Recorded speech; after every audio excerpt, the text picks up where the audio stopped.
Hello students, कैसे हैं आप लोग। पढ़ाई अच्छी चल रही है। कॉपी पेन निकाल लीजिए। आ गया हाइड्रोकार्बन का लेक्चर नंबर 6। तो चलिए स्टार्ट करते हैं। तो चलते हैं प्रिपरेशन ऑफ एल्काइल हैलाइड। आप सोच रहे होंगे हाइड्रोकार्बन में एल्काइल हैलाइड कैसे आ गया।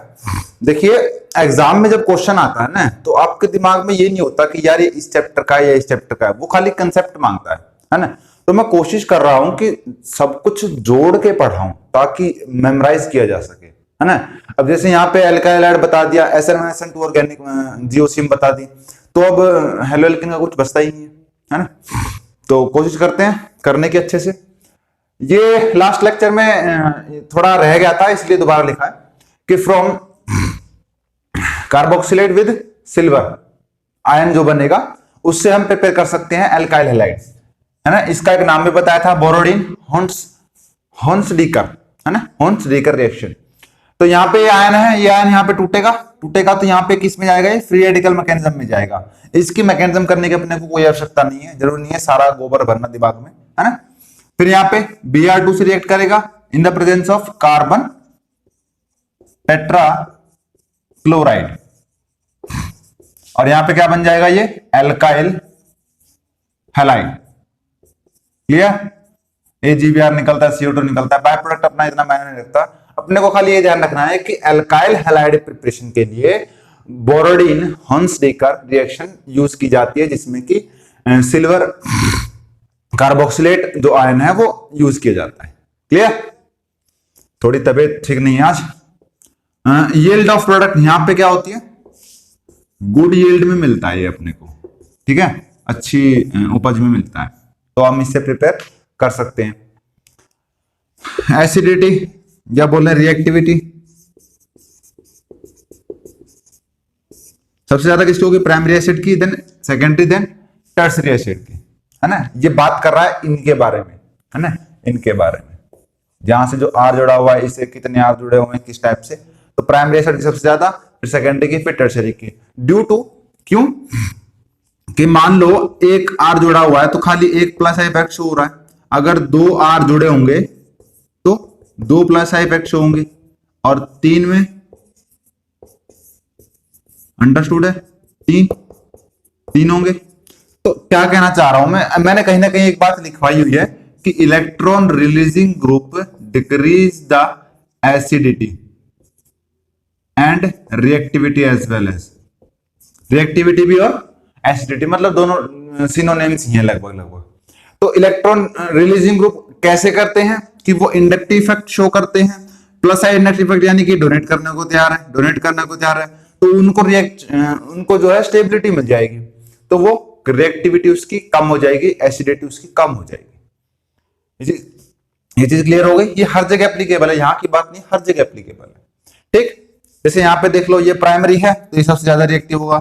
यहाँ पे दो कार्बन आ गए तो ये उससे कम होगा, यहाँ पे तीन कार्बन आ गए तो सबसे कम हो गया, क्योंकि यहाँ पे इनको इलेक्ट्रॉन रिलीजिंग ग्रुप जो नंबर है उनके वो बढ़ते जा रहे हैं। यहाँ पे तो एक था, यहाँ पे दो आ गए, यहाँ पे तीन आ गए, है ना।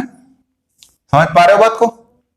चलिए, इसी से मिलती जुलती एक रिएक्शन है। इसी आयन को अगर हम I2 सिलेक्ट करवाएं, यहाँ पे तो मैंने Br2 से करवाया था, किसके लिए, ब्रोमीन से बोरोडीन याद कर लेना, है ना, ब्रोमीन टू बोरोडीन। और जब आयोडीन के साथ रिएक्ट करवाई तो यहाँ पे क्या बन गया अपने को, एस्टर और सिल्वर आयोडाइड। यहाँ पे अपने को एल्काइल हैलाइड नहीं मिला है, मिलती जुलती रिएक्शन थी इसलिए करवाई यहाँ पे।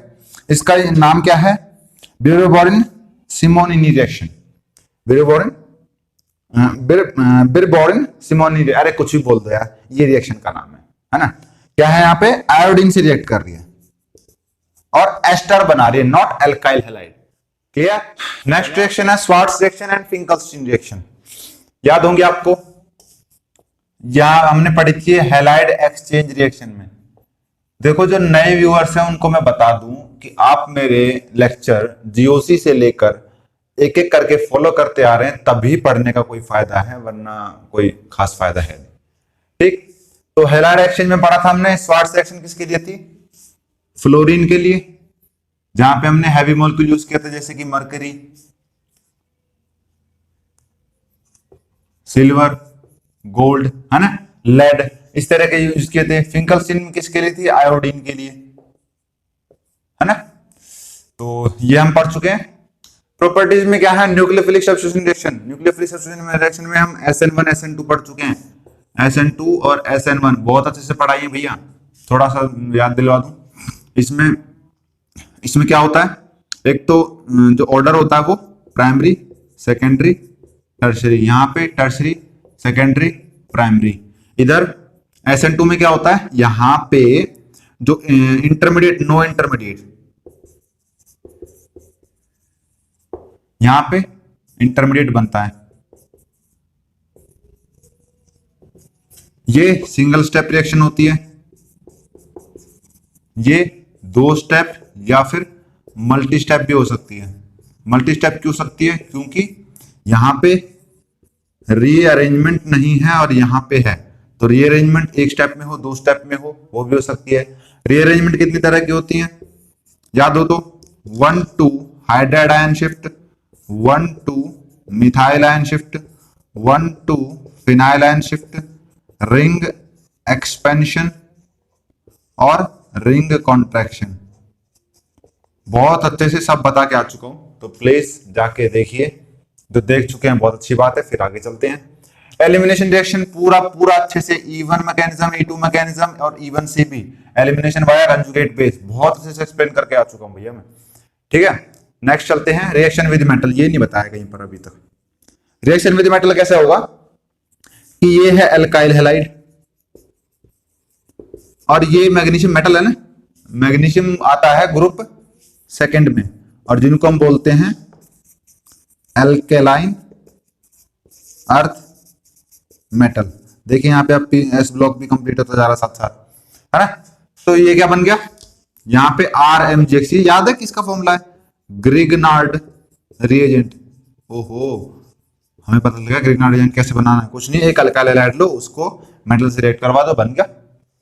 ये भी अल्काइल हैलाइड है, ये भी मेटल है ना।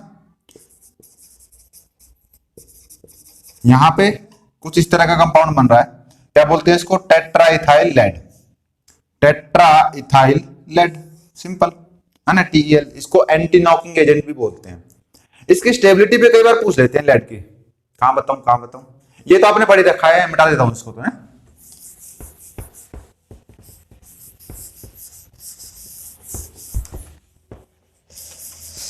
लेड आता है कार्बन फैमिली में, याद है,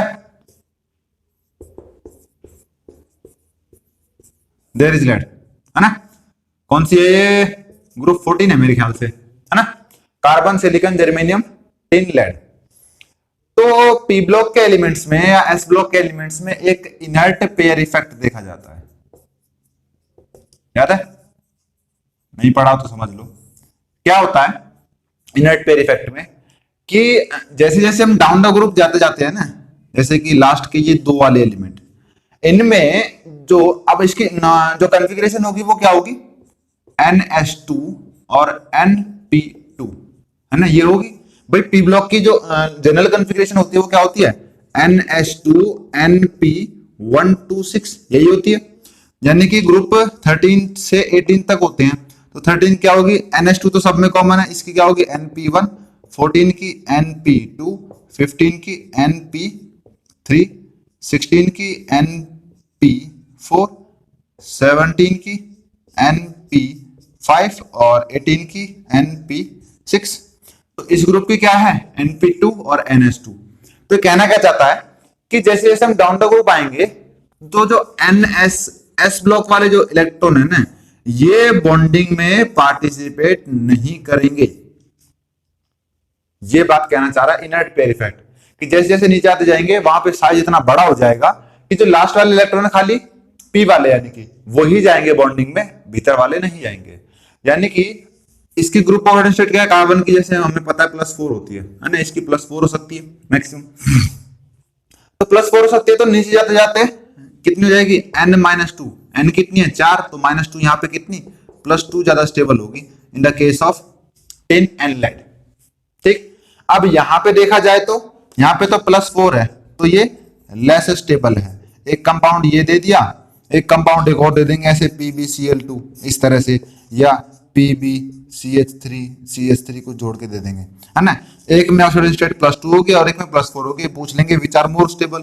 हम फंसे हुए हैं कि यार ग्रुप ऑक्सीडेशन स्टेट +4 होती है, इसके कारण इसका जो स्टेबिलिटी है +4 में आएगी। नहीं, आपको इनर्ट पेयर इफेक्ट ध्यान में रखना है और आपको +2 वाला टिक करना है।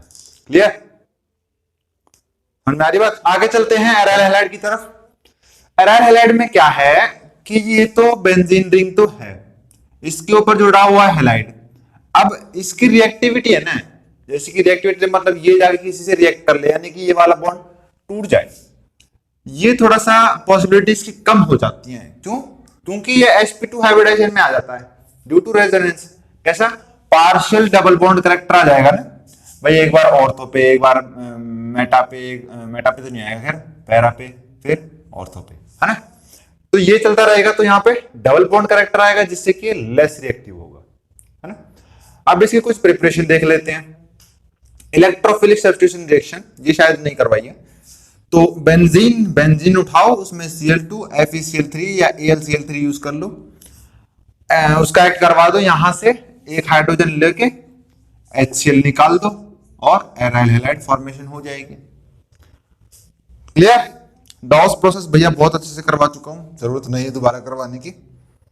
From BDS benzene diazonium salt. BDS कुछ और तो नहीं समझ रहे तुम मेडिकल वाले बच्चों? हाँ, बैचलर ऑफ डेंटल साइंस कुछ होता है ना, हाँ पता नहीं मुझे। फ्रॉम BDS यानी कि बेंजीन डाइजोनियम सॉल्ट। ये क्या है? ये तो अमीनो बेंजीन है, लेकिन मैं इसको एनिलीन बोलता हूं। अरे मैं क्या बोलता हूं भैया, मैंने पढ़ा वो बोल रहा हूं। फिर यहाँ पे NaNO2 HX विद टेम्परेचर। हाँ जी, यहाँ पे टेम्परेचर मायने रखता है। कितना? इसको ऐसे भी याद कर सकते हो, 0 to 5 डिग्री सेल्सियस, है ना। 273 मतलब 0, 78 यानी कि 5, है ना। और HX तो यहाँ पे क्या बन जाएगा? ये बन जाएगा बेंजीन डाइजोनियम सॉल्ट, है ना। ये डाइजोनियम बेंजीन डाइजोनियम सॉल्ट, है ना, जुड़ गया इससे। अब यहां पे अगर मैं डाल दूं कोपरस क्लोराइड या फिर कोपरस हैलाइड, इसको क्या बोलते हैं? कोपरस हैलाइड। कोपरस हैलाइड डाल दूं तो यहां पे क्या बन जाएगा मेरे को? Aryl halide with nitrogen gas बाहर निकल जाएगी। और अगर इसी बेंजीन डाइजोनियम सॉल्ट में मैं कॉपर विद HX डाल दूं तो भी यहां पे क्या मिलेगा? एराइल हैलाइड, N2 गैस निकलेगी और CuX, है ना, कोई भी कॉपर हैलाइड का एक कंपाउंड बाहर निकल जाएगा। इस रिएक्शन को हम बोलते हैं गेटरमैन रिएक्शन। ठीक है। अब ये रिएक्शन आपको मिलेगी चैप्टर 14th अमाइंस में, है ना। चैप्टर 14 और बेंजीन डाइजोनियम सॉल्ट का सैंडमेयर का कंसेप्ट वहां पर भी है। इसको बोलते हैं, इस वाली को बोलते हैं सैंडमेयर रिएक्शन, है ना। इस रिएक्शन को बोलते हैं सैंडमेयर। वैसे सैंडमेयर के कुछ 3-4 रिएक्शन है, तो मैं एक चार्ट बना के समझाने की कोशिश करूंगा।